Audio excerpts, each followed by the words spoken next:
Adelante, Yuli. Muy buenos días. A nombre del Instituto de Investigaciones del Congreso del Estado de Sinaloa, agradecemos su virtual asistencia al panel conmemorativo del 190 aniversario de la instalación del primer Congreso Constituyente del Estado de Sinaloa. Y me voy a permitir presentar a las autoridades y panelistas que nos acompañan en esta mañana. Está con nosotros el diputado José Rosario Romero López, presidente de la Junta de Coordinación Política del Congreso del Estado de Sinaloa. Muy buenos días a todos. El ingeniero José Antonio Ríos Rojo, secretario general del Congreso del Estado. A maestra María de los Ángeles Heredia Zavala, panelista invitada. El doctor Félix Brito Rodríguez, panelista invitado. Doctora Azalia López González, panelista, también invitada. Y el maestro Juan Bautista Lizárraga Mota, también como panelista. De igual forma, nos acompaña la doctora Sonia Escalante López, directora del Instituto de Investigaciones Parlamentarias. Para dar inicio, cedemos el uso de la voz al diputado José Rosario Romero López para que nos dirija un mensaje de bienvenida. Adelante, diputado. Muy buenos días. Saludo la presencia virtual de cada uno de ustedes en este panel en conmemoración a los 190 años de la instalación del primer Congreso Constituyente del Estado de Sinaloa. Celebro enormemente que el Congreso del Estado, a través del Instituto de Investigaciones Parlamentarias, haya tenido a bien organizar este panel integrado por 4 excelentes expositores que abordarán el tema desde una óptica social, histórica y jurídica. Y estoy cierto que será de mucho provecho para cada uno de nosotros. Revisar la historia para ver cómo se erige el Estado democrático sinaloense, cómo surge la soberanía y la independencia local frente al federalismo mexicano, es ocasión de reflexión de las luchas que le dieron origen y los desafíos que ha enfrentado el Poder Legislativo de Sinaloa. Hablar del primer Congreso Constituyente en Sinaloa es hablar de movimientos sociales, símbolos de libertad, igualdad y justicia, de actores políticos y de voluntad de los mexicanos y sinaloenses en consolidar un gobierno democrático. Es hablar de momentos históricos que en la actualidad siguen teniendo eco en nuestros gobiernos e instituciones. Esta mañana, dedicarla a la conmemoración de nuestro primer Congreso Constituyente es valorar nuestra historia de servidores públicos del Congreso y ciudadanos sinaloenses que en ejercicio de sus derechos eligen a sus representantes para que el bienestar crezca y el Estado de Derecho se consolide. Celebro la realización de este evento, donde la memoria impulsa a realizar aún mejor nuestro trabajo. Agradezco la participación de tan valiosos expositores que desde su experiencia arqueológica, jurídica y de historia sabrán conducirnos a sus perspectivas. Gracias y bienvenidos. Muchas gracias, diputado.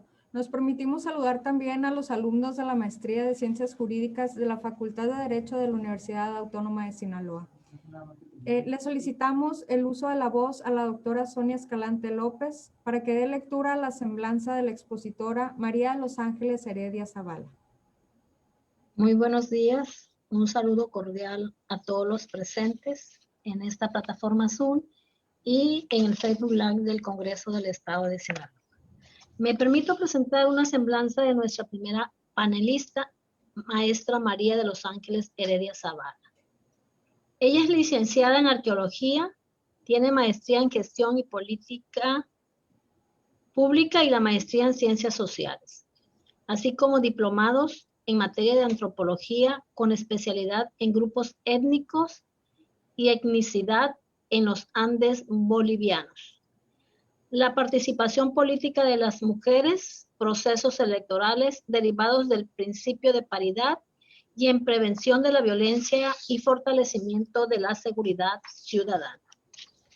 De entre sus múltiples trabajos e investigaciones, por cuestión de tiempo solo menciono que fue investigadora del proyecto Templo Mayor, investigadora del proyecto arqueológico Teotihuacán 8082, directora de la Casa de la Cultura Nezahualcóyotl, encargada del proyecto de catálogo de monumentos históricos y sitios arqueológicos en el norte de Sinaloa, coordinadora estatal del programa de certificación de derechos ejidales y titulación de solares urbanos Procede en el norte de Sinaloa, delegada del Centro INA Sinaloa, coordinadora, elaboración y gestión del proyecto de decreto de la zona arqueológica de arte rupestre Las Labradas, Sinaloa. Directora del Patrimonio, Museos e Investigación en el Instituto Sinaloense de la Cultura, entre otras funciones desempeñadas. Por su fecunda trayectoria, recibió la Medalla al Mérito de la Mujer Ahomense 2014. Señora Lore de la Vega, Vivir para Servir, otorgada por el Ayuntamiento de Ahome. Me permito cederle el uso de la voz a la maestra Yumi. Muchas gracias, doctora. Es momento de escuchar a la maestra María de los Ángeles Heredia Zavala. Adelante, maestra. Buenos días a todos y a todas. Saludo con afecto a los panelistas, asimismo a las autoridades que nos acompañan, y agradezco al Instituto de Investigaciones Parlamentarias del Congreso del Estado de Sinaloa por invitarme a participar en este panel conmemoración del 190 aniversario de la instalación del primer Congreso Constituyente del Estado de Sinaloa. A raíz de la invitación del Instituto de Investigaciones Parlamentarias del Congreso del Estado para colaborar en el proyecto editorial Antecedentes Históricos del Poder Legislativo del Estado de Sinaloa 1831-2019, se realizó el presente trabajo. Hacer un recuento del comportamiento electoral en la conformación de la primera legislatura del Congreso del Estado de Sinaloa, es decir, analizar el comportamiento político de los sinaloenses en 1831, como una aproximación preliminar de un estudio electoral que busca las causas más que los efectos del comportamiento electoral. Quizás sea un poco arriesgado, pero vale la pena incursionar en este reto. En una época de sufragio restringido donde no existían debates ni información política al pueblo. Campbell, 1960. En esos tiempos, el comportamiento electoral operaba en función de intereses regionales, sectoriales y de clase social, de carácter primordialmente económico, pero que reflejaba también importantes intereses religiosos. García Becerra, 2019. Como sistema electoral indirecto, usaron el pueblo como concepto político, el sufragio a favor de los que sabían leer y escribir, eran prácticamente elecciones de funcionarios públicos. Cito, la notabilidad social fundada en el dinero y en la propiedad fue un componente del sistema representativo, estatus, linaje, fortuna, cultura e influencia social se valía para designar candidatos. Mayer, Arnold, 1984. Por lo que sabemos de los impactos electorales, es necesario hacer investigaciones no en las votaciones, sino en estudios sobre asambleas o juntas electorales, por lo que me basé en el análisis en dos documentos importantes. Ley que aprueba la división del Estado de Occidente, Sonora y Sinaloa, y el documento del Estado Libre de Occidente para los años 1831 y 1832. Ambas fuentes directas son importantes para el análisis y entender cómo se realizaban los procesos electorales en esa etapa de la historia de Sinaloa, que de los clubes electorales transitó a la etapa inicial de los partidos políticos, forma en que evolucionó a la legislación electoral en Sinaloa. López González, 2010. Por otra parte, es importante contextualizar que en las constituciones europeas y americanas de fines del siglo XVIII y del XIX, principios del XIX, influenciadas por la ideología liberal, también impactan en la Constitución Federal de 1824 del país y las constituciones locales de 1825 y 1831 en Sinaloa, primera constitución de Sinaloa como entidad independiente. García Becerra, 2019. También corrientes liberales con fuertes influencias en las logias masónicas escocesas y yorquinas de origen norteamericana, asentadas en nuestro estado y norte del país, agrupaciones que, atendiendo el escaso desarrollo de las asociaciones partidistas de la época, actuaban como organizaciones políticas. Los masones escoceses estaban de acuerdo en introducir no solo algunos cambios que no afectaran su posición privilegiada heredada de la colonia, así sus intereses coincidían con un determinado momento con los conservadores. Por su parte, los yorquinos impulsaban cambios más profundos, pues las condiciones económicas y sociales no se habían modificado para la inmensa mayoría de la población. Aún después de consumada la independencia nacional, las condiciones de pobreza del pueblo eran las mismas, la riqueza seguía concentrada, las mismas que poseían en la época colonial. El poder político seguía en manos de integrantes de familias poderosas económica y no se permitía el acceso al poder de las clases medias como intelectuales, empleados, funcionarios públicos, oficiales del ejército, etc. Meyer Arnold, 1984. Los diversos clubes políticos pueden considerarse asociaciones ocasionales que se movían primordialmente en la esfera del poder y sus acciones estaban encaminadas al poder social, es decir, que se construyeron en el ejercicio del dominio social. Destacaron por tener entre sus filas a connotadas personalidades del entorno social y económicamente eran las mejor posicionadas, pertenecían a familias adineradas de la región y podían gobernar sin remuneración alguna debido a su influencia económica o estamental. Pertenecían a las élites locales que estaban social o económicamente emparentadas con el poder estatal. Cito, los integrantes de los clubes eran personas bien vistas que ocupaban esa posición por estima o por gozar una influencia paralela a la de los parlamentarios. Meyer Arnold, 1984. Así pues, la Carta Fundamental del Estado de Occidente estatuyó como forma de gobierno el régimen republicano, representativo, popular y federado. También decretó la división de poderes de acuerdo con la Constitución Federal de los Estados Unidos Mexicanos y en base a ella se emite la convocatoria de elección a la primera legislatura del Congreso del Estado Libre de Sinaloa, García Becerra, 2019. Pasemos pues a exponer que en octubre 13 de 1830 se emite la ley que aprueba la división del Estado de Occidente, Sonora y Sinaloa. Conforme a dicha ley se publica las reglas para la división del Estado de Sonora y Sinaloa. Enuncian estas reglas que el Estado de Sinaloa se conformará con los departamentos de San Sebastián, Culiacán y El Puerto. Asimismo, perfila cómo se debería llevar a cabo el proceso de elecciones para la primera legislatura y su instalación como Estado libre y soberano. El gobernador del estado de ese momento conforma la Junta Electoral que lleva a cabo la elección para diputados propietarios y suplentes. En la misma convocatoria se establecen los procesos de designación, cargos y funciones de los electores de dichas juntas generales, así como la jornada electoral y proceso de instalación de la primera legislatura del Estado Libre de Sinaloa. Para ambas acciones, la ciudad de Culiacán fue destinada como sede de dicho procedimiento. Yo en mi artículo estoy poniendo el documento de la norma de elección en 1831, que es muy largo, pero que no lo voy a leer, y si está compuesto de 18 artículos, y como dije anteriormente, donde se delinea cómo se lleva a cabo la elección, ¿no?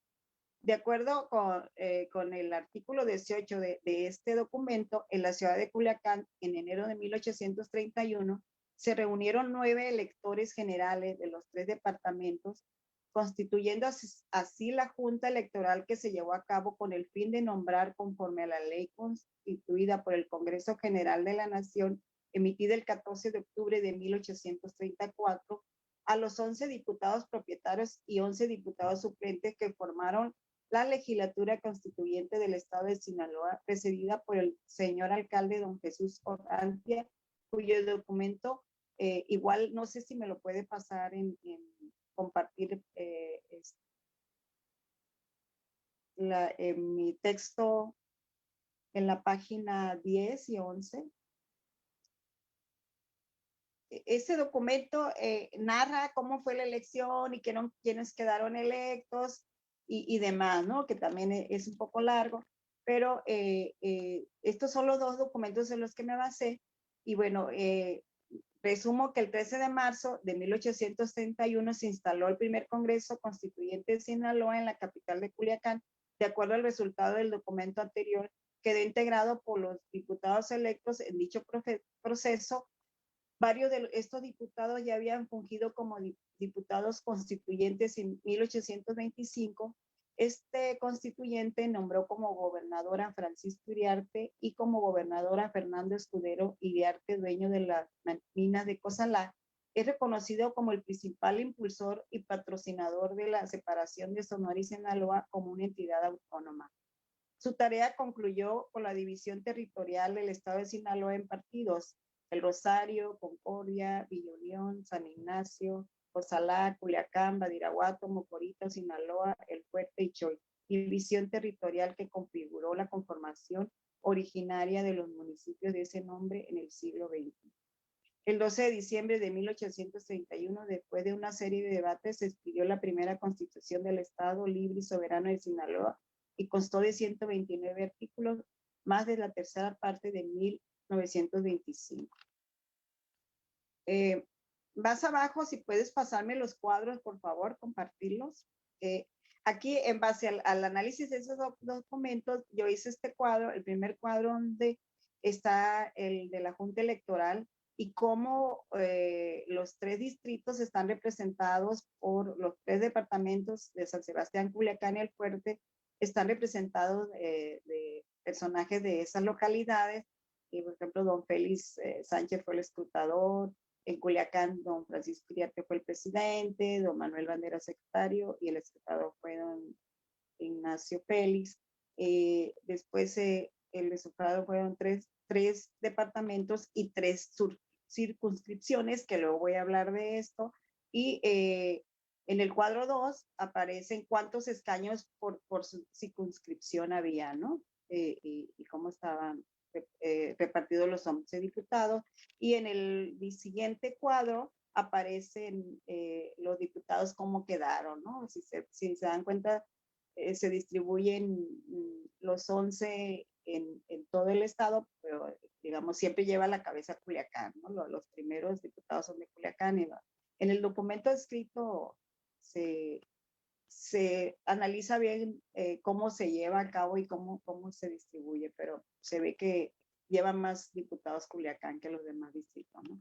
Bueno, entonces mi análisis e interpretación a esto es que el objetivo del análisis consiste en relacionar lo específicamente político con los demás aspectos de las relaciones sociales. El análisis del comportamiento político considera el comportamiento individual en el sentido amplio, integrado no solo por sus actos, sino también por las orientaciones de sus actuaciones, identificaciones, demandas, expectativas, valoraciones, como la unidad empírica analizar, describir y explicar la política. La conducta política de la élite de 1830 y 1831 tiene que ver con la conducta de sus miembros individuales. Las interacciones y transacciones de estos miembros contribuyen a formar un sistema de relaciones estructurales y funcionalmente específicas. La composición social de las élites políticas, el estudio de actitudes políticas y de la opinión pública, el comportamiento electoral y la participación política, Donald Stock, 1960.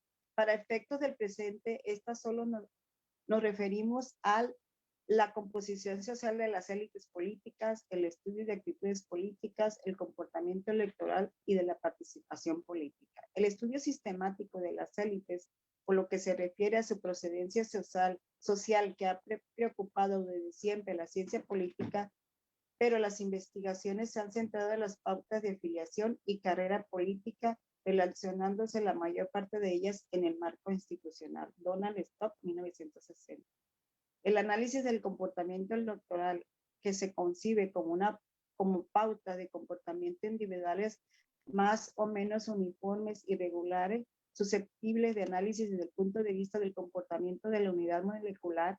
El comportamiento político deriva del sentido y significado del contexto en el que se producen. Algunos problemas de comportamiento político se formulan y se estudian mejor en el nivel de las relaciones sociales, otras en el nivel de la cultura y otros finalmente en el nivel de la personalidad. Empezaremos por las elecciones, que representan el método democrático para designar a las representaciones del pueblo. Si esto es cierto, entonces, ¿por qué se celebran elecciones? ¿Por qué se celebran elecciones de todos los países, incluso en aquellos no democráticos? Las elecciones representan una técnica de designación de representantes. Las elecciones no son exclusivas de las democracias en el entendido de que se celebran mucho antes de que se impusiera el sufragio universal. Es decir, el uso de las elecciones como técnica procedió a la evolución de las democracias modernas. Si las elecciones de diputados a la primera legislatura del estado de Sinaloa no se instauraba la democracia, ni existían partidos políticos, ¿por qué se llevó a cabo esa elección y cómo se llevó a cabo? Este es un ejemplo de cómo inició el proceso democrático en Sinaloa. Esto implica por qué se realizó esta elección, quiénes son sus 11 diputados electos y quiénes los proponen, cómo se distribuyeron por departamentos. Eso de alguna manera está reflejado en los cuadros que estamos viendo. Y en cuanto a la elección, el cuadro 1 y 3, con la conformación del primer Congreso Constituyente en 1831, se utilizó la técnica de elección en lugar de designación de representantes por sucesión por oficio o nombramiento. Dieter Noller, 1995. Sin tener contenido democrático alguno. En este momento se usó la técnica de la elección de representantes para legitimar la elección a partir de electores y candidatos cuyas características son de la clase social alta, élite del poder en Sinaloa en ese tiempo, como las familias Iriarte de la Vega, López, etcétera, como aparecen en el cuadro.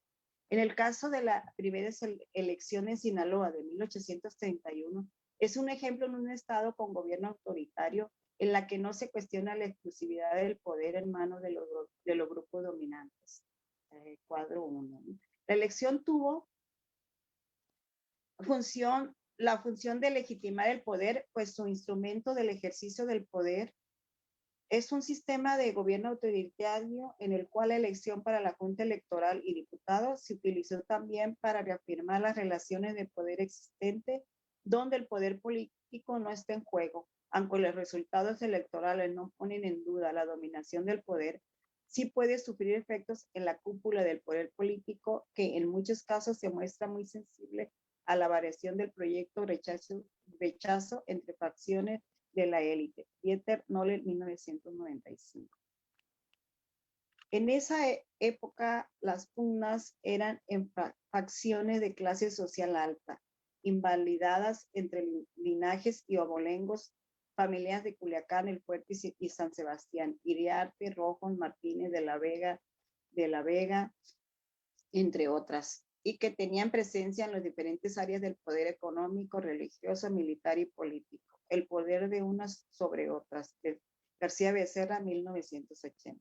En el caso de Sinaloa, en 1831, una aproximación a la explicación de las elecciones del primer Congreso se podría considerar como el tipo de elección semicompetitiva, cuya función de estas elecciones semicompetitivas, de acuerdo a lo que plantea Dieter Noller en 1995, se pretende crear la apariencia de condiciones democráticas, no tanto hacia adentro, donde la oposición suele conocer perfectamente los límites de su acción política, sino más bien hacia afuera, ante la opinión pública nacional e internacional.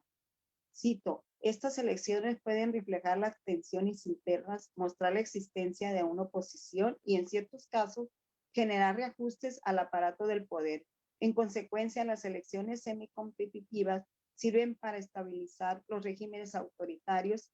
Esta función principal se apoya en las funciones específicas mencionadas, intento de legitimar las relaciones de poder externas, distensión política hacia adentro, remejoramiento de la imagen hacia afuera y reajustes estructurales al poder a fin de afianzar el sistema. Dieter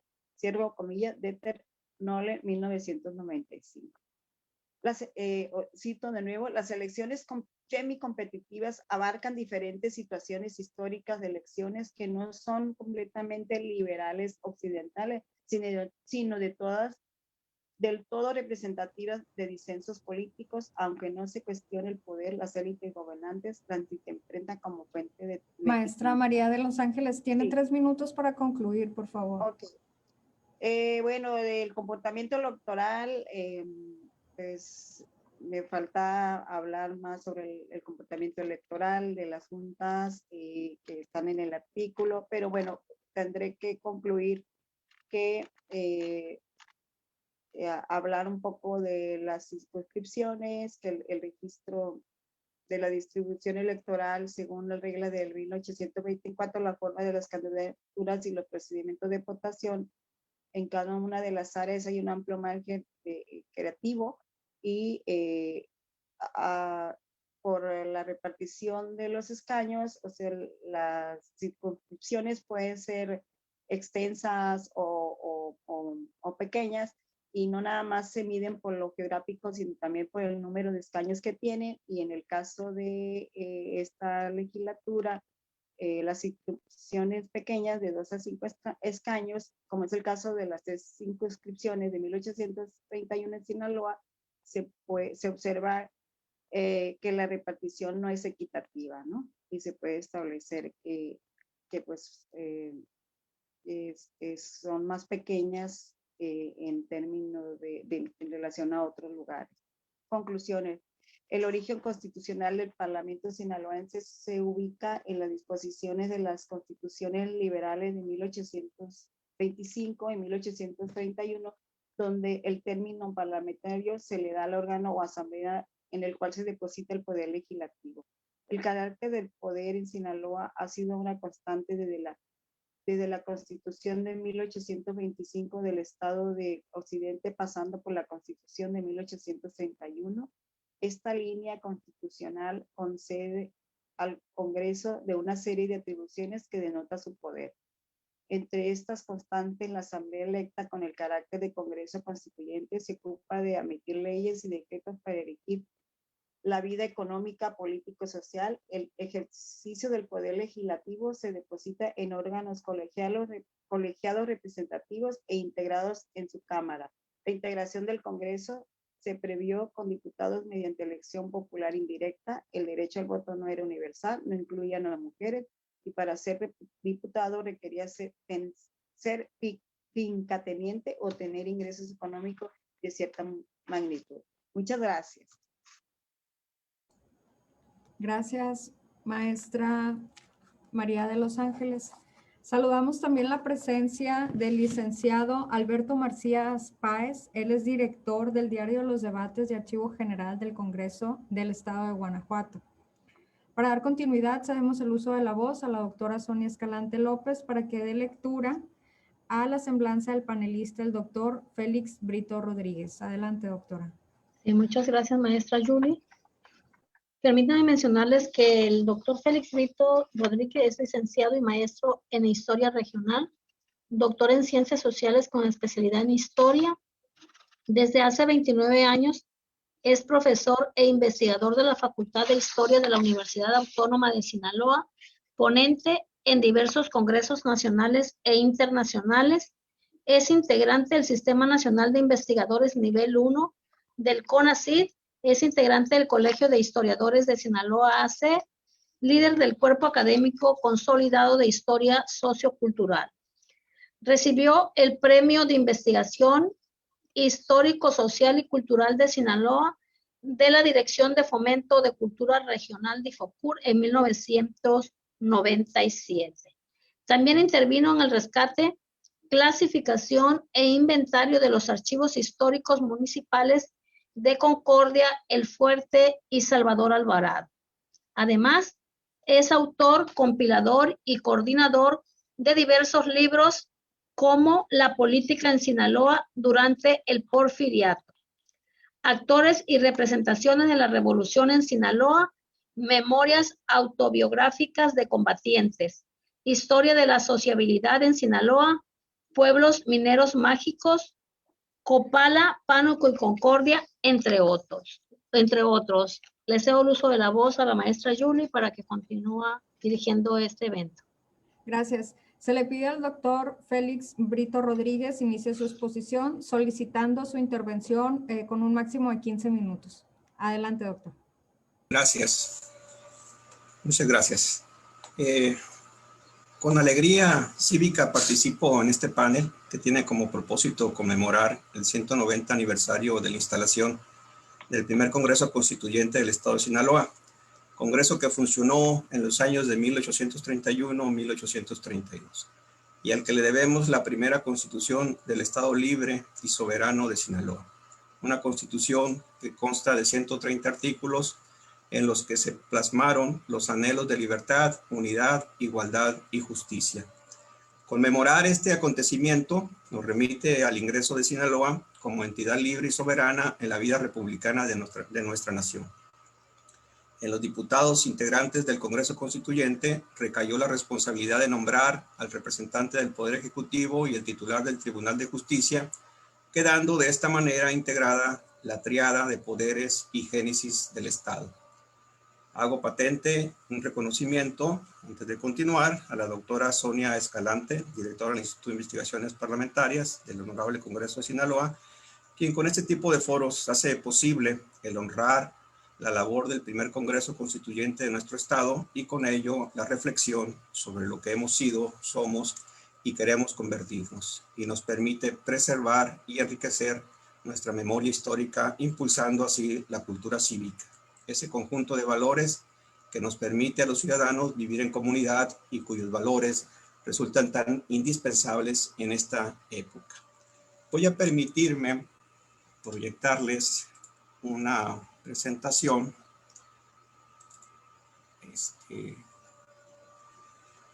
de diapositivas que tengo programada.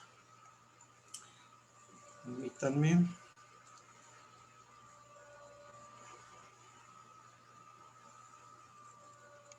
Muy bien.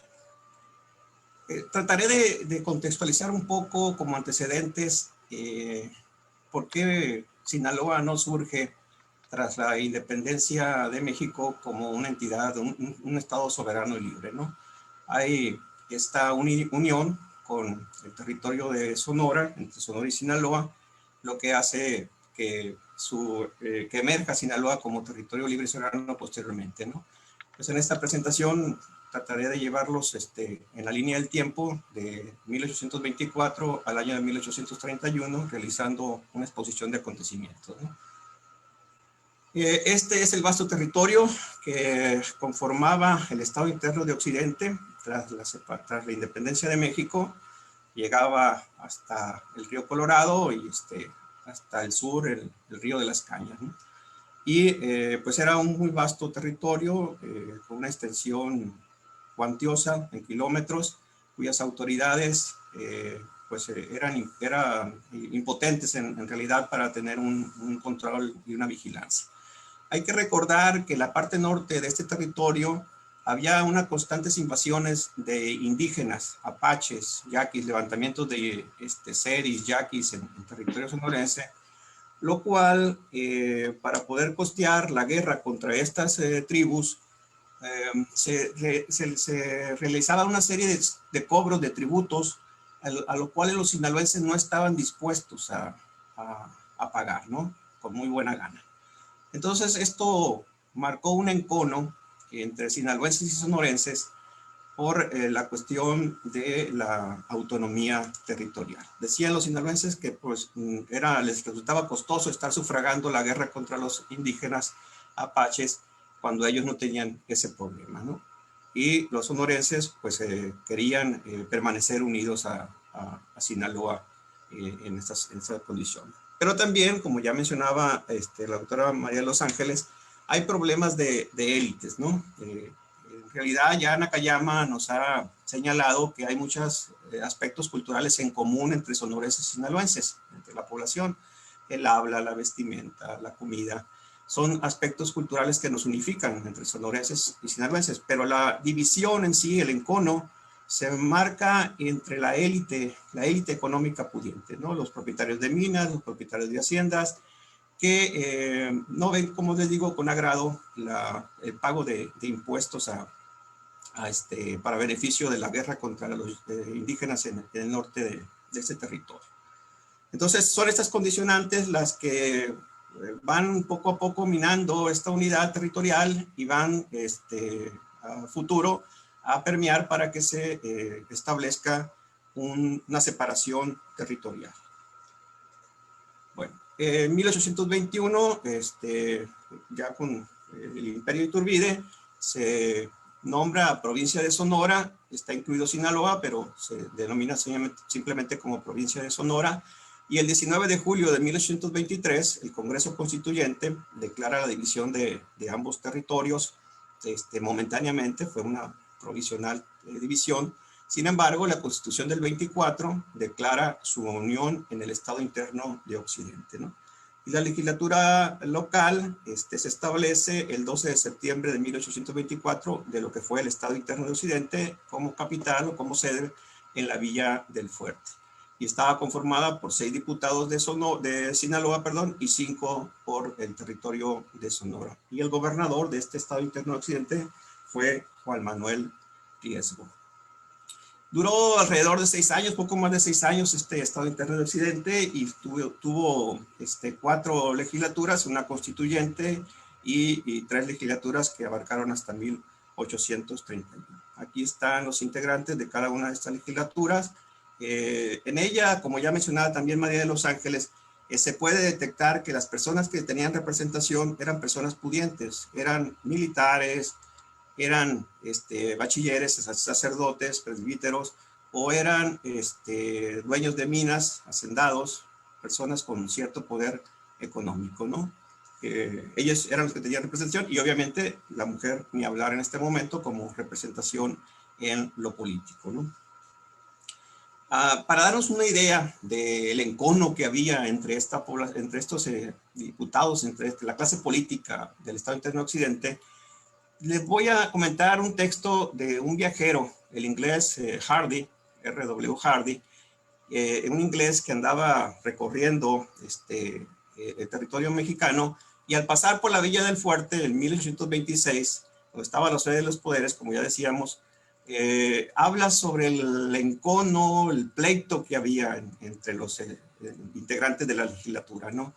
Dice, los miembros del Congreso, aprovechando el carácter débil del jefe político, permiten que sus pasiones y envidias impidan el buen funcionamiento de esta asamblea legislativa. Y en lugar de dedicarse a los asuntos de la provincia, pues para eso les pagan $3,000 al año, ocupan su tiempo en alusiones personales y en pronunciar las más encarnizadas invectivas. Desde hace mucho tiempo existe un cisma entre los representantes de la Alta Sonora y los de Sinaloa. Se desprecian, la razón para ello no es fácil de determinar, pero la disputa se debe, según los de Sinaloa, a que los diputados del norte desean controlar la Cámara, mientras que los de Sonora dicen que los de Sinaloa son tan faltos de inteligencia e integridad que proponen y tratan de aprobar leyes nocivas e injustas para la Alta Sonora. El Congreso sesiona todos los días, el clima caluroso y el belicoso lenguaje de sus miembros obliga a los diputados a retirarse a eso de la 1. Las sesiones comienzan a las 10 y en todo ese tiempo no hacen más que enojarse y lanzar insultos sarcásticos a sus adversarios y alabar su propio y desinteresado patriotismo. Como vivía en el mismo edificio, describe inglés, en el mismo edificio del Congreso, tuve la oportunidad de presenciar algunas de las sesiones más extraordinarias y de oír la retórica más extravagante, jamás pronunciada en asamblea alguna. He visto a un diputado desplomarse en su asiento, agotado por la vehemencia con que discutía. Y uno de ellos, en otra ocasión, le irritó y excitó tanto la descortesía de los razonamientos y la falta de coherencia de los argumentos de su oponente, que cayó al suelo con un ataque de apoplejía. Ustedes pueden ver que pues, no se llevaban muy bien estos legisladores, había esa diferenciación ideológica y que se plasmaba también en el interés de una división territorial, tal como lo señala Hardy. Bueno. El En mayo de 1826 se planteó en la legislatura una primera proposición para que se acordara la división de Sonora, Sinaloa y los medios para realizarla. Se hace una consulta a los ayuntamientos, los 6 de Sinaloa, los 5 de Sonora, para que es un plebiscito para que manifiesten su acuerdo o desacuerdo en la separación. La mayor parte estuvieron de conformidad en que se llevara a cabo esta división y la legislatura por unanimidad de votos solicitó al Congreso General la división del Estado. Hay aquí un problema de por qué no se dio la división, ¿no? En un primer momento en la Constitución se establece que no podrá tener reformas, creo que en 4 años, algo así. Entonces, desde un inicio los sinaloenses principalmente estuvieron en desacuerdo con la unificación del Estado Interno de Occidente y debido a que se establecía que no podía haber una reforma inmediata en la Constitución, tuvieron que esperar todo este tiempo también para llevar a cabo la separación y la creación del Estado Interno de Occidente, ¿no? Y pues se forma esta, se desarrolla esta separación. Y aquí tenemos, como ya también los presentó la maestra, la doctora María de los Ángeles, los diputados propietarios y diputados suplentes que integraron la primer legislatura y que nos dieron en su momento la Constitución Política sinaloense. Con esta termino la presentación. Déjenme salir de la pantalla. A ver, ahí está. Y me voy a un breve texto, me quedan algunos cuantos minutos, me iré casi a las conclusiones para ajustarme al tiempo, ¿no? Sin embargo, no fue sino hasta el 13 de octubre de 1830, cuando mediante decreto expedido por el Congreso General y sancionado el mismo día por el presidente Anastasio Bustamante, que Sinaloa y Sonora se erigen como estados independientes. Se aprueba la división del estado de Sonora y Sinaloa en los términos que lo pide su honorable legislatura, formando Sinaloa un solo estado y Sonora otro. Así se establecía en el decreto del Congreso de la Unión. En decreto del día siguiente, mediante el que se expidió la Ley Federal para la División del Estado de Occidente, se dispuso que tanto fueran instaladas las nuevas legislaturas y conviniesen entre sí sobre la demarcación de sus respectivos distritos. El estado de Sinaloa se compondría de los departamentos de San Sebastián, Culiacán y El Fuerte. Este decreto, conformado por 19 artículos, estableció en buena parte de su contenido el procedimiento para la designación de los integrantes de la Junta General y de las juntas departamentales. En apego a lo anterior, el tercer Congreso Constitucional del Estado Occidental expide el 1 de diciembre de 1830 un decreto por el que se autoriza al Ejecutivo Estatal para que emprendiera todos los gastos que fueran necesarios a fin de allanar los obstáculos para que se opusieran al pronto verificativo de la división del Estado en dos. Es así que se llevó a cabo la elección de los respectivos congresos constituyentes de las nacientes entidades. En el caso de Sinaloa, según consta el acta del 31 de enero de 1831, la Junta General, conformada por los 9 electores de los 3 departamentos, nombraron 11 diputados, lo cual ya les proyecté quienes los integraron. Y como les digo, en su mayor parte eran gente pudiente, ¿no? El domingo 13 de marzo de 1831 se instaló el primer Congreso Constituyente del Estado de Sinaloa. En el acta de instalación se indica que se reunieron ese día 10 de los 11 diputados electos, ya que no se menciona el nombre de Antonio de Iriarte. Se eligió a José Esquerro como presidente del Congreso, Manuel Urrea como vicepresidente y diputados Pedro Sánchez y Rafael de la Vega como secretarios. Uno de los primeros actos del Congreso Constituyente fue la designación del primer gobernador del estado, recayendo dicho nombramiento en Francisco Iriarte. No obstante, se ha señalado que Iriarte no pudo tomar posesión de su cargo. Se aduce que por razones de salud, en tal virtud, el Congreso nombró gobernador interino a Agustín Martínez de Castro. Cabe señalar que Francisco Iriarte se le atribuye el mérito de haber sido el principal consumador de la separación de Sonora y Sinaloa, y debe recordarse que Iriarte fue también el gobernador del Estado de Occidente. El 12 de diciembre de 1831, el Congreso Constituyente expide la primera Constitución Política del Estado, misma que fue publicada el 15 de mayo del mismo mes y año. Constó de 130 artículos, 189 menos que los contenidos en la Constitución del Estado de Occidente. Esta Constitución dividió el territorio sinaloense en 7 partidos y en los siguientes distritos: Rosario, Concordia, Villa Unión, San Ignacio, Cozalá, Culiacán, Badiraguato, Mocorito, Sinaloa, Fuerte y Xoix. Álamos estuvo en disputa durante un tiempo. Se establecía que Villa Unión iba a estar, mientras tanto Álamos regresara como partido a Sinaloa, cosa que no sucedió, y pues los sinaloenses perdimos Álamos, ¿no? Ahora, uno de los preceptos jurídicos que se ha resaltado de esta Constitución es el artículo 10, que establecía que las manos muertas no podían adquirir bienes raíces en el Estado. Esta disposición, hay que recordar que es una disposición muy avanzada para la época, tomando en cuenta que no fue sino hasta la Constitución del 57 en México que se establece este artículo, esta norma en la Constitución Federal. Ahora, uno de los preceptos jurídicos que se ha resaltado de esta Constitución es el artículo 10, que establecía que las manos muertas no podían adquirir bienes raíces en el Estado.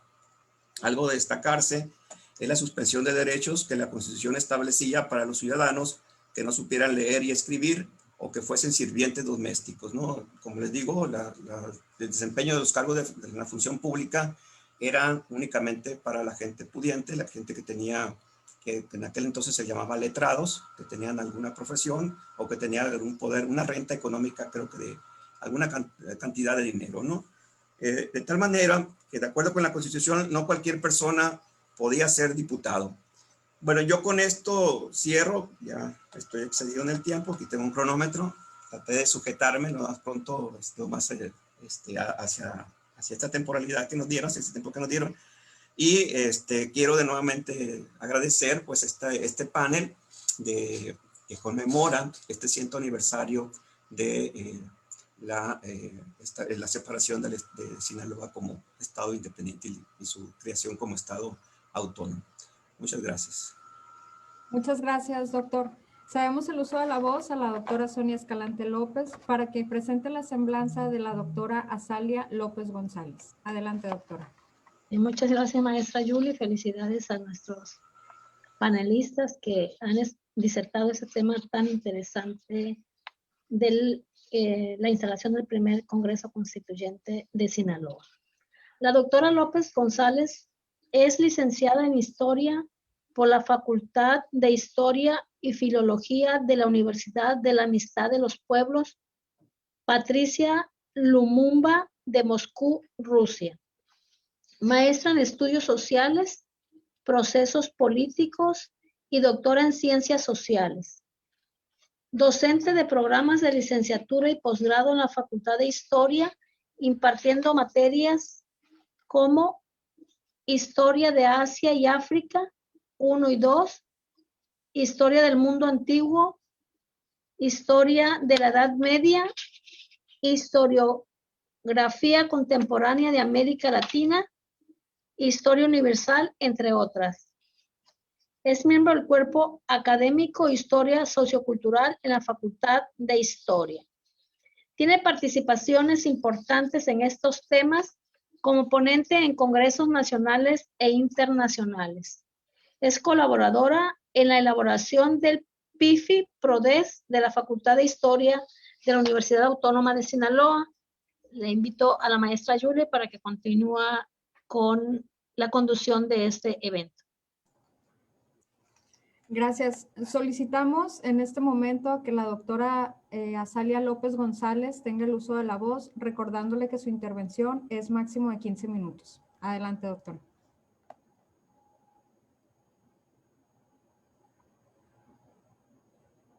Parece que la imagen se congeló. Doctora Azalia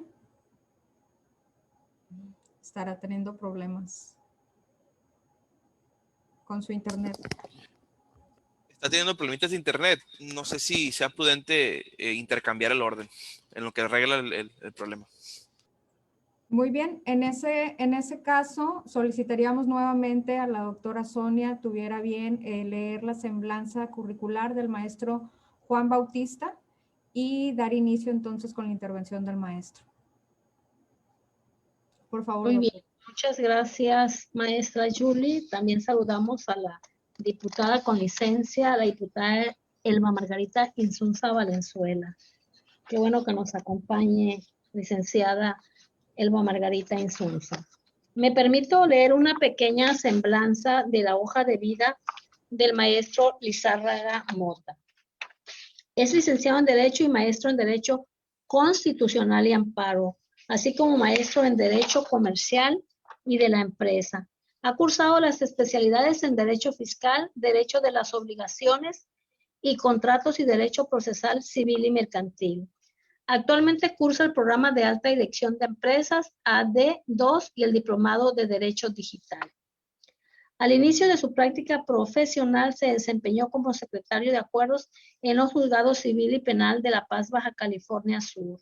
Desde hace más de 20 años se ha desempeñado como abogado postulante y director general en la empresa de servicios legales en las áreas de amparo civil, mercantil, familiar, administrativo, agrario y corporativo, con oficinas en Mazatlán y Culiacán, Sinaloa. Ha sido catedrático en la licenciatura de la Escuela Libre de Derecho de Sinaloa y en la división de posgrado de la Universidad Panamericana, Campus Guadalajara. Fue presidente fundador del capítulo Sinaloa de la Barra Mexicana Colegio de Abogados AC, desempeñándose actualmente como consejero nacional de dicha agrupación. Es también consejero del Consejo Consultivo de la Comisión Estatal de Derechos Humanos de Sinaloa y titular de la columna Sociedad y Derecho que se publica en el periódico El Debate.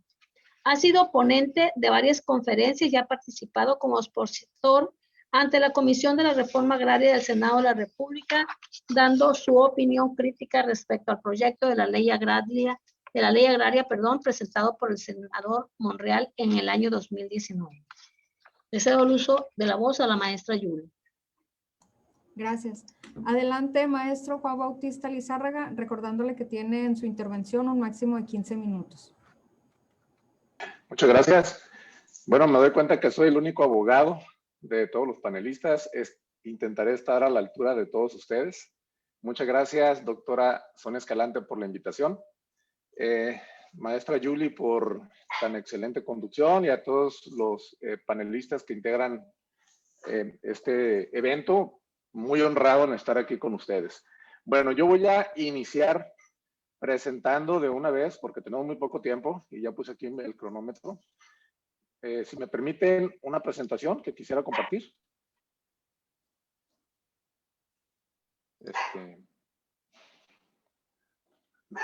¿Ya se ve? Perfecto. Bueno, creo que quienes me antecedieron, pues ya dijeron prácticamente mucho de lo que yo pensaba decir también. Entonces, creo que me dejan más carta libre para centrarme en algunos temas más específicos, ¿no? Ya se habló acerca del Congreso Constituyente de Sinaloa, que es el que estamos ahorita, el tema central de nuestra plática, ¿no? Si me permiten. Bueno, pues ya dijimos de la Constitución. Yo nomás quisiera agregar que la Constitución, nuestra Constitución de Sinaloa, define nuestro sistema de gobierno, las expectativas sobre el desarrollo social que debemos tener como entidad, la manera en la que se busca dar protección a los derechos fundamentales, la forma en la que deben de llevarse a cabo las relaciones entre gobernantes y gobernados, así como las necesidades en materia de justicia, entre otros y otros muchos y muchos temas más.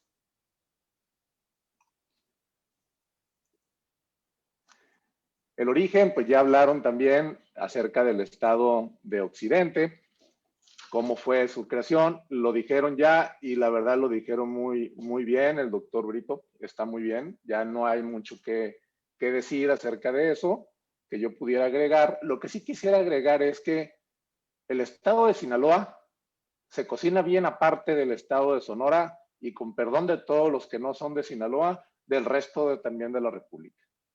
Miren, para empezar, nuestro origen viene desde la misma conquista e involucra a Hernán Cortés y a Nuño Beltrán de Guzmán. Ahí le puse Nuño de Guzmán, me faltó el Beltrán.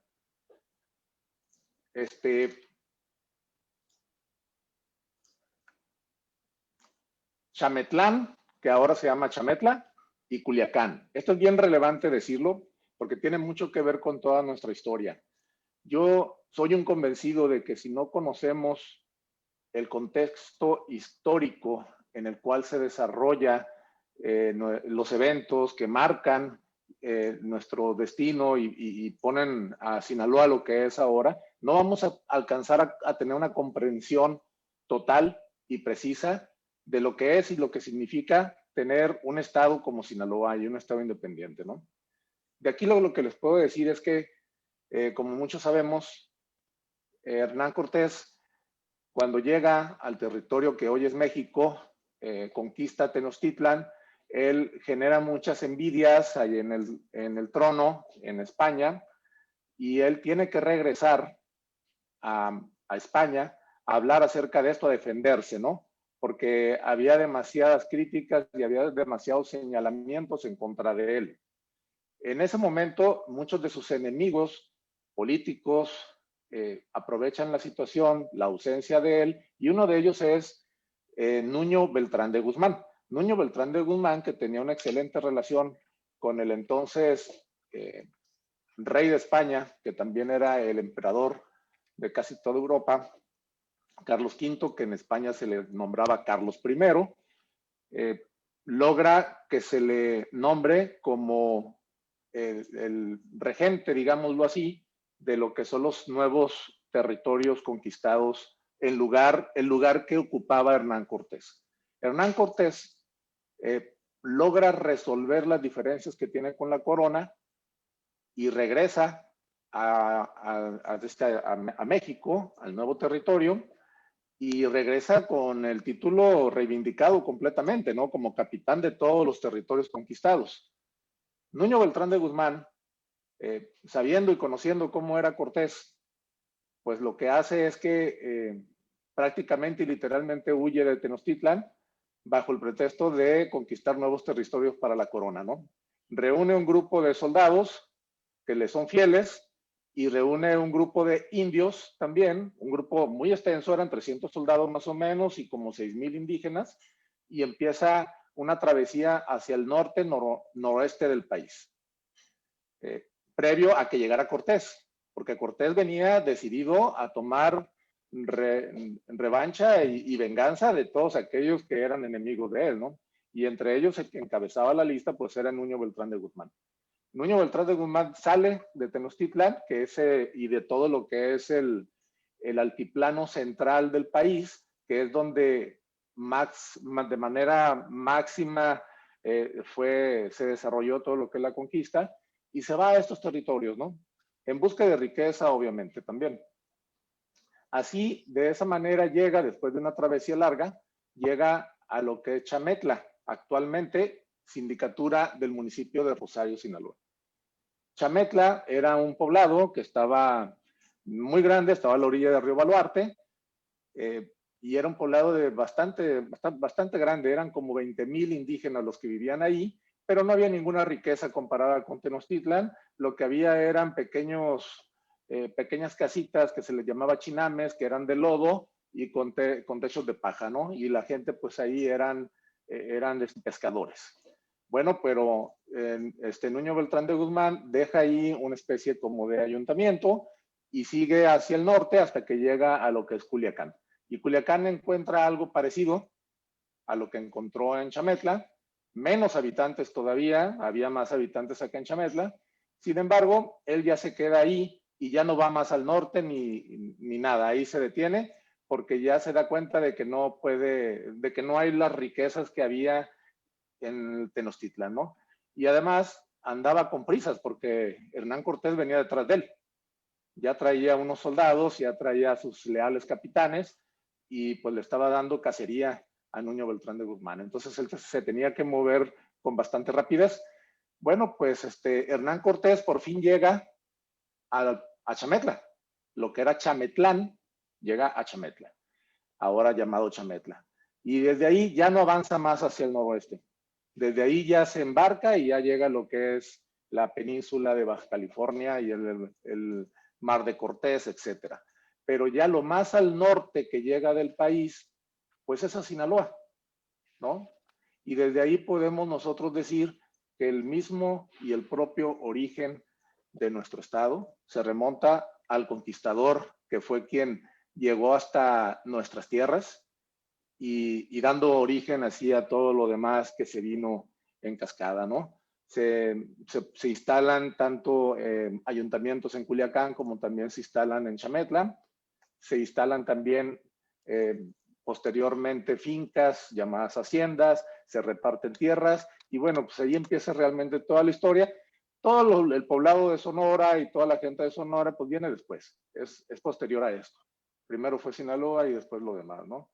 Desde ahí ya el sinaloense, podemos decir que somos algo especial, por lo menos desde ese punto de vista, y yo creo que sí, ¿no? Y con disculpa de los que nos estén acompañando, nos estén oyendo y que no sean de este bello estado. Bueno, el estado de Sinaloa, pues ya se habló también de la historia del estado de Sinaloa, desde que era parte como una provincia de lo que era el estado de Occidente, y aquí lo que tenemos son los diferentes escudos que ha habido en el estado. Si se fijan aquí empezamos con el gobierno del estado de Occidente y ojo, gobierno con V, porque así era como se escribía en castellano de Castilla. Y después, ya cuando es el estado de Sinaloa propiamente, pues empezamos con este sellito, ¿no? Este era nuestro escudo, pero ojo, este escudo nos los pusieron desde México, desde el centro.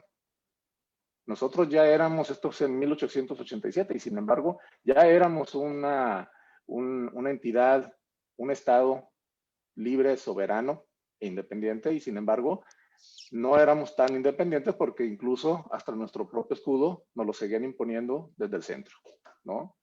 Esto pues pasó igual, también viene del centro, este también viene del centro y tiene una connotación especial porque este lo dibujó y lo propuso, pues ahí como lo dice ahí, ¿no? Diego Rivera. Sin embargo, esto es muy representativo de lo que en el centro se pensaba de Sinaloa. A Sinaloa lo veían como un pueblo pesquero. Nos veían como que nada más éramos costa y que teníamos que ver con el Pacífico nada más. No nos veían como nada más, ¿no? Y bueno, tiene hasta cierto punto algo de coherencia que desde el centro nos vieran así.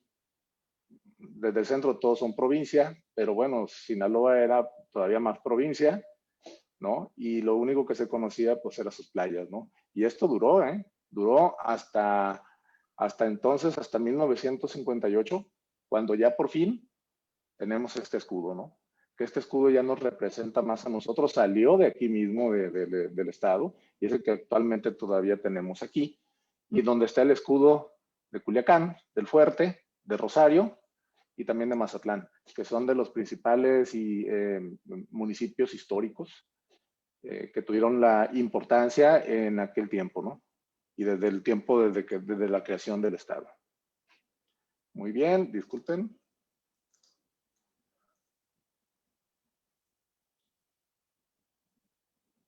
Bueno, pues el espíritu constituyente tiene que ver forzosamente con el federalismo. El federalismo, ¿pero qué es el federalismo?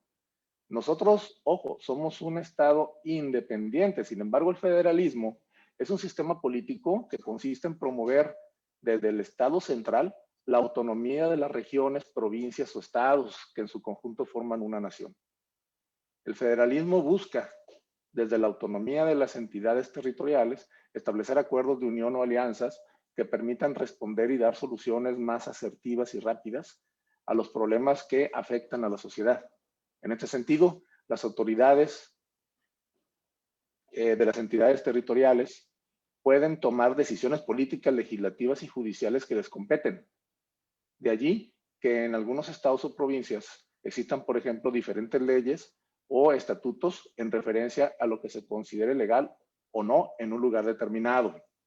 Miren, el federalismo, desde mi punto de vista como abogado postulante, que yo me dedico mucho al litigio constitucional, yo he visto que no se ha cumplido enteramente con este precepto que sigue siendo para mí un ideal alcanzable, sí, muy alcanzable, pero que hasta el momento todavía no es una realidad al 100%. Para ser realmente un Estado en donde hay un régimen de federalismo, la soberanía es muy importante y tenemos una soberanía acotada desde el punto de vista económico, acotada desde el punto de vista legislativo también, ¿no? Sin embargo, esto significa un reto para nosotros. Lo debemos de ver como un reto y como una oportunidad, más que como un obstáculo, ¿no? La soberanía es independencia. Nosotros somos un Estado soberano y somos independientes. Y además somos muy propios y somos muy distintos también a lo que es el centro o cualquier otra parte de la República. Nosotros pertenecemos a algo más grande, sí, pertenecemos a la República Mexicana. Sin embargo, nosotros somos independientes, libres y soberanos, porque así es como lo determinamos los propios sinaloenses. Nuestras circunstancias son muy diferentes. Nuestro escenario es muy distinto. Imagínense, de acuerdo a los datos del INEGI, en el censo del 2010, en todo Sinaloa, éramos un poco más de 2.900.000, casi 3 millones de personas. En todo Sinaloa. La delegación de Iztapalapa, ahora creo que es municipio en la Ciudad de México, casi tiene ese mismo número de pobladores, ¿no? Así de diferentes somos. O sea, en todo el estado no somos muchos. Sin embargo, el sinaloense siempre se hace notar donde esté. ¿Por qué? No es porque tenga un número, no porque haya muchos sinaloenses, sino porque el sinaloense tiene carácter. Eso es lo que distingue al sinaloense. Y tiene carácter gracias a toda la historia que tiene atrás de él, ¿no? Y a cómo somos. Somos poquitos, pero nos hacemos notar siempre. En cualquier escenario, nacional e internacional. Me falta bien poquito tiempo, ya nomás voy a terminar. Estos son los retos que les digo yo que debemos que tenemos como Estado. Cumplir y hacer cumplir los mandatos constitucionales. Ya no me dio tiempo de hablar del amparo Vega. Era un tema que yo traía y que quería hablar.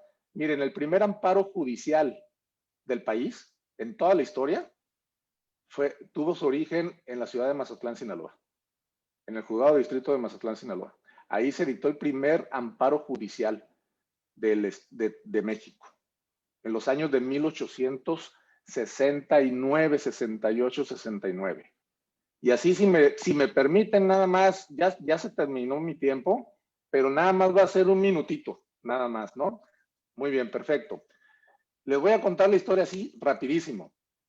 Miguel Vega era juez local, era juez del Poder Judicial del Estado de Sinaloa y estaba en Mazatlán. Y la historia no contada en los libros de historia, pero que es la real, es que al juez don Miguel Vega le gustaba ir a una cierta cantina en Mazatlán a comer. A la hora de la comida, pues ahí comía y se tomaba seguramente algunas cervezas, y bueno, pues ahí él acostumbraba a hacer eso, y de tanto ir, empezó a tener amoríos con una de las empleadas del local, ¿no? Que le servían su comida, etcétera, pero resulta que tenía un rival en amores, y ese rival en amores, que también estaba enamorado de la misma muchacha, pues ocasionó que tuvieran una riña, un pleito de cantina, y lo cual vino como consecuencia a que corrieran de su puesto al juez Miguel Vega. El Poder Judicial del Estado lo corre. No dice la razón específicamente, que fue por un pleito de cantina que salió en la prensa local, sino simplemente dicen, ¿sabes qué? Pues ya, sales. Miguel Vega interpone un amparo en contra del despido injustificado, con la intención de volver a ser reinstalado.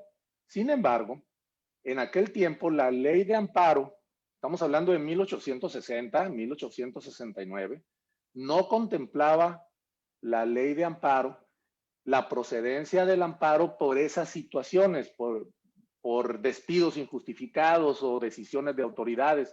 El amparo era para otra cosa, era para detener ejecuciones, para detener linchamientos, no para restituir en sus puestos por actos de autoridad, etcétera. Sin embargo, como la ley de amparo no contemplaba el mecanismo para hacer valer el amparo por ese motivo que alegaba el juez Vega, entonces lo que hace el juez Vega es que inaplica la ley de amparo y se va directamente al precepto constitucional, al artículo constitucional de la Constitución Federal que habla acerca del amparo. Le admite el juez de distrito que estaba en Mazatlán, le admite el amparo y posteriormente lo gana. Gana el amparo y por fin es reinstalado en su puesto. Y ese es el famoso Amparo Vega. Lo pueden consultar ustedes en internet y fue aquí en Sinaloa. Así de importantes somos aquí en el estado, ¿no?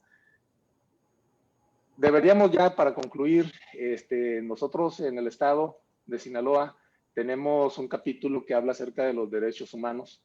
Estos derechos humanos, pero deberíamos de tener también, en base a nuestro regionalismo, derechos humanos más ad hoc a nosotros, ¿no?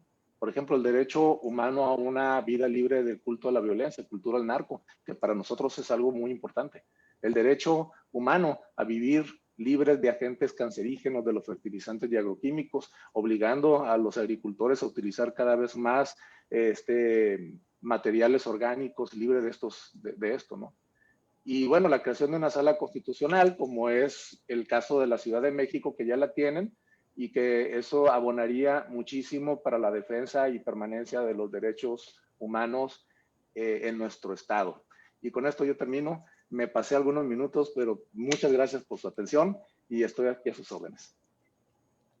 Gracias, maestro. Destacamos la presencia virtual del doctor Saúl Armando Alarcón, que acaba de concluir su periodo como presidente del Colegio de Historiadores de Sinaloa, AC. Y bien, es momento de que inicie su exposición la doctora Azalia López González. Adelante, doctora. Sí, gracias, muy amables. Primeramente quiero agradecer a la doctora Sonia Escalante la invitación, de igual manera a todo el equipo técnico de apoyo que han estado muy al pendiente de todo esto, igualmente a los panelistas con los cuales estoy compartiendo por su experiencia.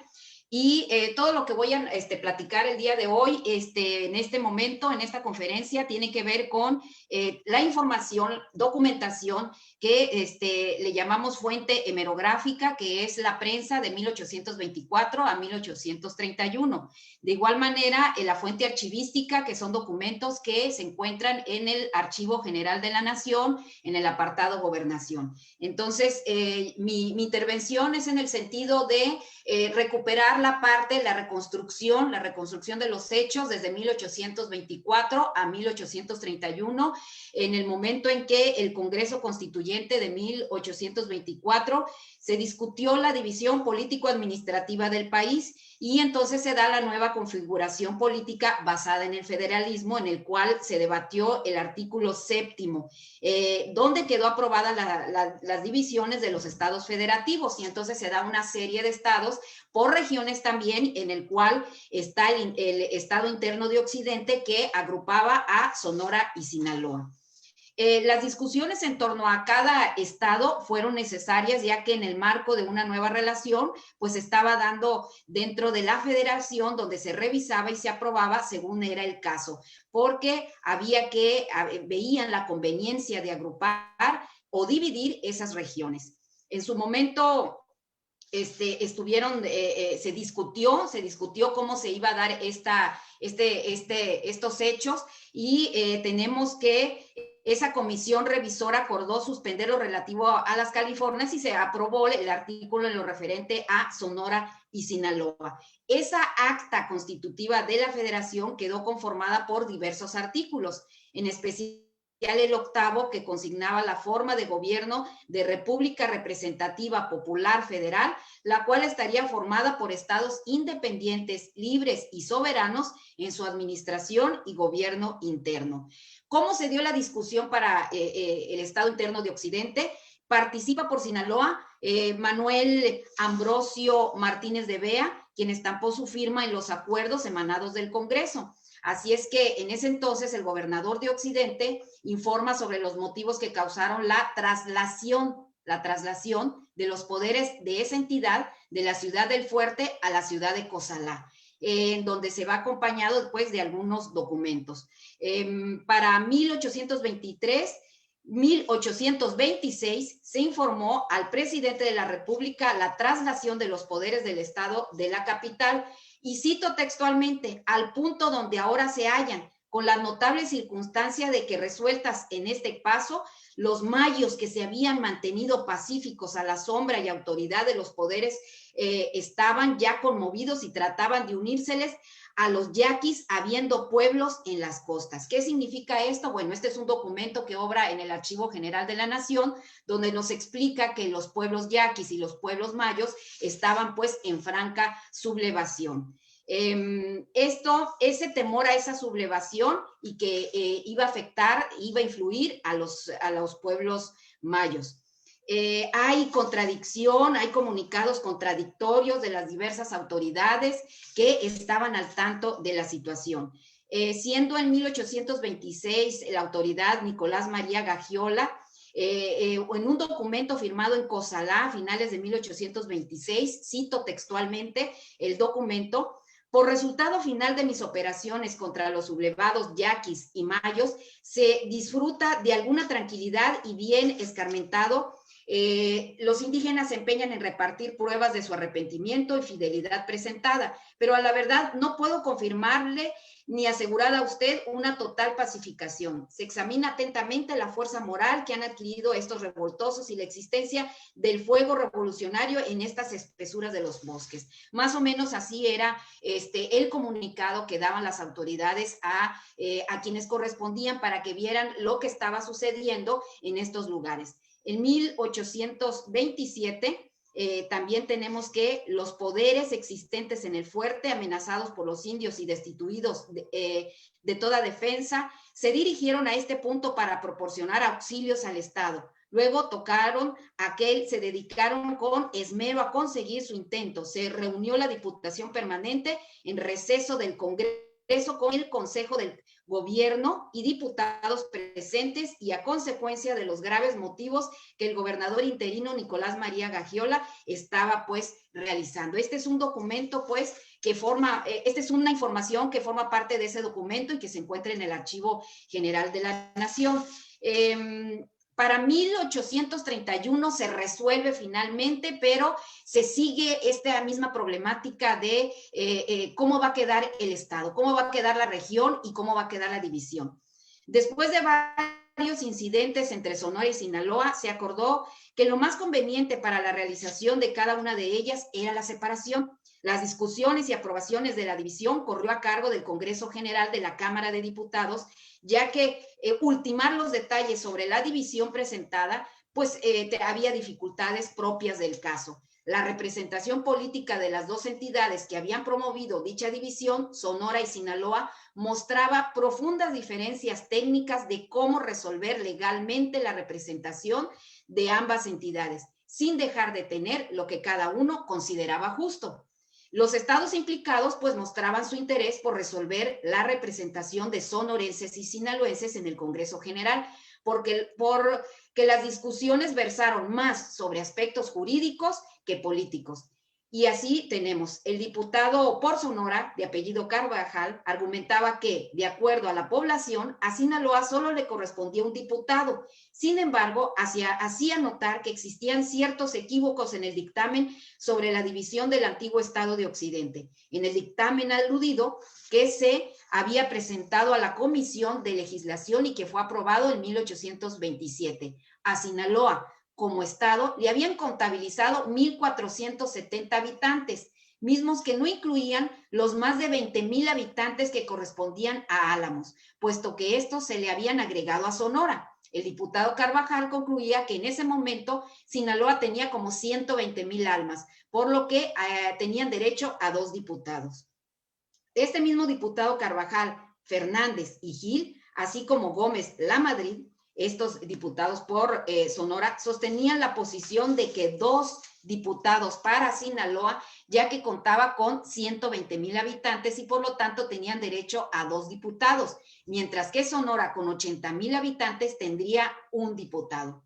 Y al no existir mayores evidencias que pusieron punto final al aspecto del censo en ambos estados, la Cámara determinó suspender el asunto, en tanto la comisión estudiaba el expediente a fondo, ya que el gobierno de Sinaloa se hallaba en esta capital, por lo que Martínez de Bea, sinaloense, el diputado, no tuvo la credencial que lo acreditaría como diputado por Sinaloa. Esto es cuando no se definía del todo el surgimiento del Estado Libre y Soberano de Sinaloa. Afloraron las condiciones en que se signó la división del Estado Interno de Occidente. El dictamen de aquella ocasión causó controversia y se hizo patente la necesidad de abrir la discusión en torno a los resultados de la Comisión Revisora de la Legislatura de Sinaloa. Así es que tenemos que el problema de la representatividad política estribaba en que la cantidad de diputados que le corresponderían a Sinaloa era menor que la que suponían. Y con Gómez Lamadrid, este diputado, siendo natural de Álamos y fungiendo como diputado electo, se iniciaba el intercambio de opiniones sobre el origen de dicha inequidad. De esta manera, comentó en el momento en el Congreso: no se aprueba la iniciativa del H. Congreso de Sinaloa sobre la que se declara el decreto número 169 de la Legislatura de Occidente. Es contrario al artículo 3º, fracción 3ª de la Constitución del Estado, la 161 parte 3ª de la Constitución de la República y el artículo 2º de la instituida del 14 de octubre del año de 1830. Bueno, esa es la parte técnica en la cual estaban discutiendo, en la cual estaba sobre la mesa, y que esa discusión sobre el decreto número 169 que emitía la división del Estado de Occidente se llevó a la Cámara de Diputados. Para ello intervinieron varios diputados con diversas opiniones. Uno de ellos, el diputado Bustamante, subrayaba que lo que era de Sinaloa era de Sonora. Así que conminaba a que se formara el expediente para revisar si hubo o no fraude al emitir el decreto número 169. Así pues tenemos cómo se llevó a cabo, cómo se concretó, que se dieron a conocer las condiciones en que se verificó la división, que el partido de Álamos, como el distrito del Fuerte, segregaba a Álamos del Fuerte y se unía al de Horcasitas, que la legislatura tenía facultad para variar los límites de los partidos suprimidos o crear otros de nuevo, que la legislatura tuvo facultad para segregar de la Diputación del Fuerte y agregarlo al de Horcasitas.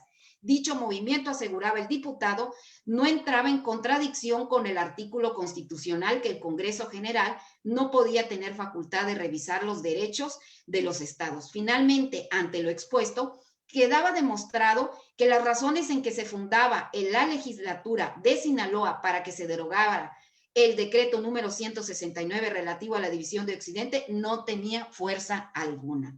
Así es que en esas condiciones estaban, de igual manera ese diputado, el diputado Bustamante señalaba: ¿quién podía asegurar a los legisladores que se hallaba a 500 leguas que la ley no sufriría alteraciones o reformas, o más cuando fundamentalmente debía esperarse que el Congreso General no contaría la voluntad y justos principios que siguieron las 200 almas que pidieron la división del que era entonces el Estado de Occidente? Así estaban. Así es que esta intervención aseguraba que las dos partes habían solicitado la división y que dicha solución no mejoraba la situación de ambas, ya que en lo particular, refiriéndose al caso de Álamos, se preguntaban: ¿con qué razón quiere Sinaloa quedarse con más de 1,300 almas tan útiles como pacíficas, a la vez que Sonora solo contaría con 70 u 80? Bueno, ese es más o menos lo que antecede. Quisiera concluir ya que este tema pues ha sido visto y revisado por otros autores y en particular por Antonio Anino. Entonces voy a hacer mías sus palabras en este sentido.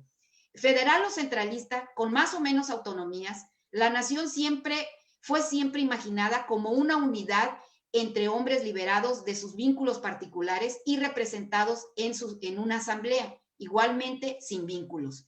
Esta fue la idea que pareció otorgar a la representación nacional una naturaleza totalmente distinta de las demás representaciones, una naturaleza política que las demás supuestamente no tenían. Y el atributo principal de lo político, en la perspectiva liberal, fue siempre la pacificación de la sociedad. El acto de votar a un representante era un acto cargado de fuerte simbolismo. Expresaba públicamente la condición libre del ciudadano y a la vez su compromiso para conservar la paz de la comunidad.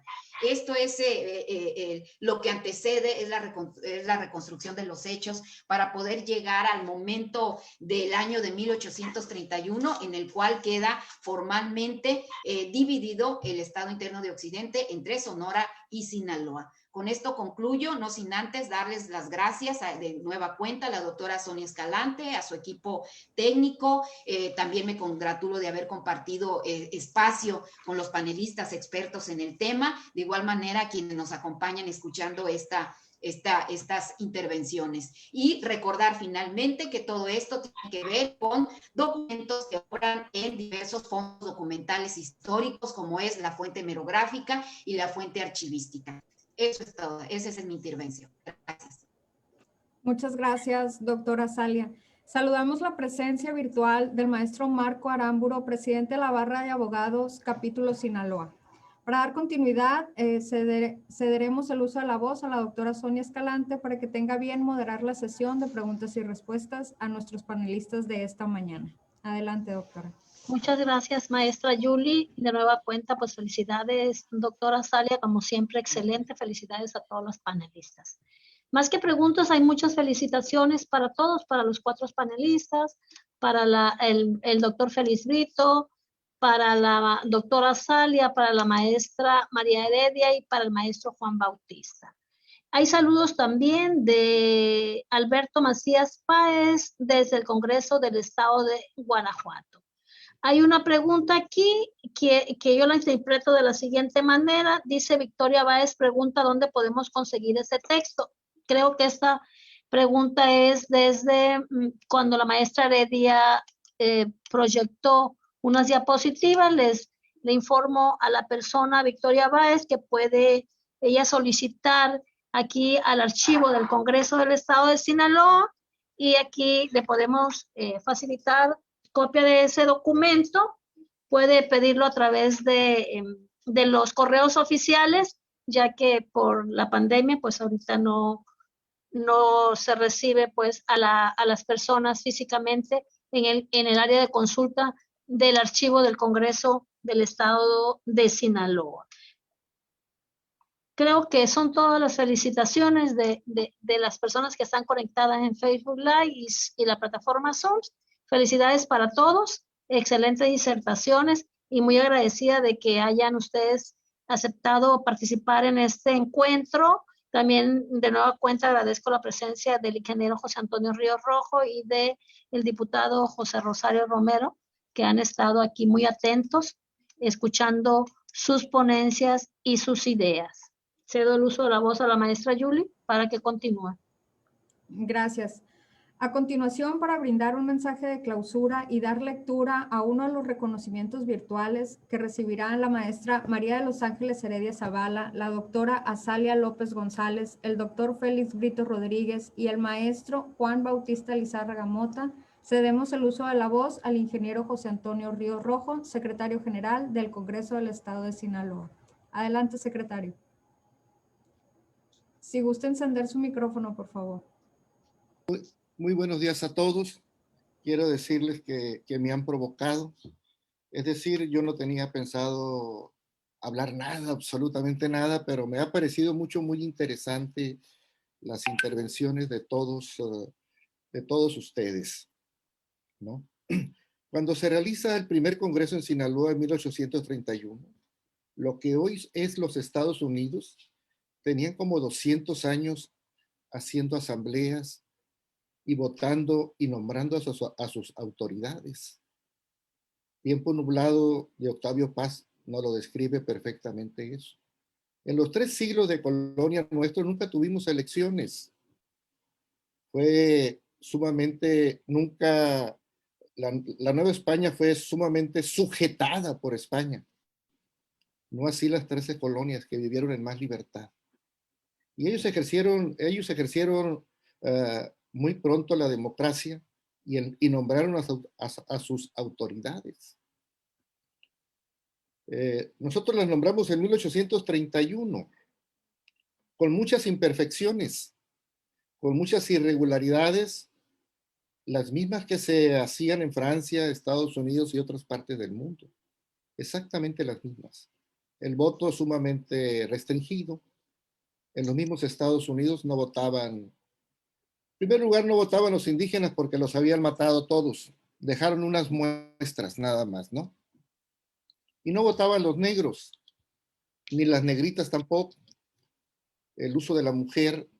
Jefferson nos puede decir para qué usaba las mujeres, principalmente a Shally, una compañera que vivió en Jefferson, con Jefferson. O sea, el voto fue así restringido.